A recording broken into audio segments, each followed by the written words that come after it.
ধর্মের রাজনীতির বিরুদ্ধে সমস্ত মানুষ এক হোক। আমার নাম মহিষ। কোথা থেকে আসছেন? নদীয়ার মোড়া গেছে। আজকে কোথায় যাবেন, কি করবেন? আজ আমরা ব্রিগেডের উদ্দেশ্যে রওনা হয়েছি। আমরা ইনসাফের যে ন্যায্য ইনসাফ, আমরা ইনসাফের জন্য এসেছি, যাতে সব বেকারের কাজ চাই, সকলের পেটে ভাগ, এই দাবিতে আমরা ব্রিগেডের ময়দানে আজকে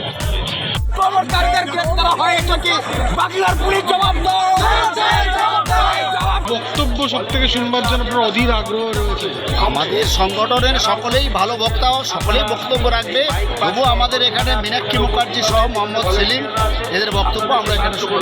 লোকসভা ভোটের আগে এরকম একটা ব্রিগেড নতুন করে বাড়তি অবশ্যই অবশ্যই যৌবনের ডাকে লোকসভার আগে এটা তো আমরা চাইছি যে বড় একটা সমাবেশ হোক এবং আমাদের সমস্ত যুব সমাজ একত্রিত হোক এবং ইনসাফ আদায় করার জন্য তারা মানে উঠে পড়ে লাভ চাকরি নাই, শিক্ষাঙ্গনে শিক্ষা নাই, মানুষের পেটে খাওয়ার নাই, কৃষকের ফসলের দাম নাই। এইভাবে মানুষ বঞ্চিত এবং মানুষ দেখতে পাচ্ছে গোটা রাজ্য জুড়ে এবং কেন্দ্রে কিভাবে চুরি জচ্চুরি চলছে।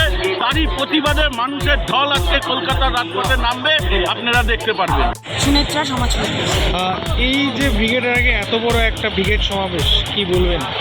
দেখুন, লোকসভা সামনে ঠিকই, কিন্তু আমরা তো আর বাকি অন্যান্য সংগঠন বলুন, রাজনৈতিক দল বলুন, যাই বলুন, তাদের মতো ভোট পাখি নই যে ভোটের আগে আসবো আর চারটে কথা বলবো যাতে ভোট পাই এবং তারপরে হাওয়া হয়ে যাব।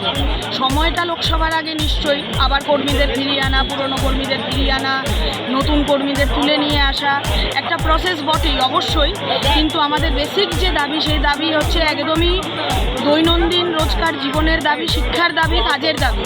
তাই এই দাবি কোনো ভোটের জন্য শুধু আলাদা করে হয় না, এটা জীবন জীবিকার রোজকার লড়াইয়ের দাবি।